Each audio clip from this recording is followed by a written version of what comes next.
ഇന്ന് നമുക്ക് വെറും ബ്രെഡും ചോക്ലേറ്റും മാത്രം വെച്ച് ഒരു ഡോനറ്റ് ഉണ്ടാക്കുന്നത് എങ്ങനെയാണെന്ന് നോക്കാം.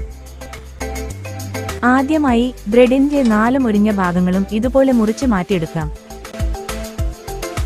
അതിനുശേഷം ബ്രെഡ് ഇതുപോലെ ചെറുതായി മുറിച്ച് കുറേശ്ശെ അല്പം വെള്ളം നനച്ച് കുഴച്ച് ചപ്പാത്തി മാവിന്റെ പരുവത്തിലാക്കിയെടുക്കാം. ഇനി ഇത് ഉരുളകളാക്കിയെടുക്കാം. ഞാനിവിടെ 4 ഉരുളയാക്കിയാണ് എടുക്കുന്നത്. ഇനി ഇത് ചെറുതായി പരത്തി നടുക്കായി ഒരു ഹോൾ ഇട്ട് കൊടുത്ത് ഡോനറ്റ് ഷേപ്പിലാക്കി എടുക്കാം. ഇനി ചോക്ലേറ്റ് ഉരുക്കിയെടുക്കാനായി ഒരു പാത്രത്തിൽ വെള്ളം സ്റ്റൗവിലേക്ക് വെക്കാം. നമ്മൾ ഇവിടെ എടുത്തിരിക്കുന്നത് 35 ഗ്രാമിന്റെ ഡയറി മിൽക്ക് ചോക്ലേറ്റ് ആണ്. ചോക്ലേറ്റ് മുറിച്ച് വെള്ളം ചൂടായ ശേഷം ഒരു പാത്രത്തിൽ വെച്ച് ഉരുക്കിയെടുക്കാം. ചോക്ലേറ്റ് നന്നായി ഉരുകി വന്നിട്ടുണ്ട്. ഇനി ഒരു ചീനിച്ചട്ടി അടുപ്പിൽ വെച്ച് എണ്ണ ചൂടായ ശേഷം ഡോനറ്റ് ഓരോന്നായി എണ്ണയിലിട്ട് മുറിച്ചെടുക്കാം.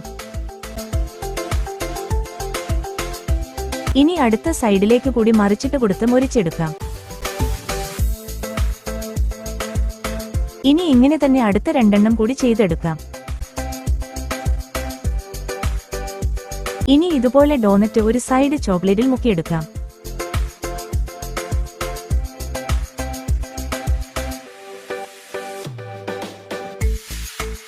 ഡോനറ്റ് തയ്യാറായിട്ടുണ്ട്. ഇനി നിങ്ങളും ബാക്കി വരുന്ന ബ്രെഡ് കളയാതെ ഇതുപോലെ ഡോനറ്റ് ഉണ്ടാക്കി നോക്കൂ.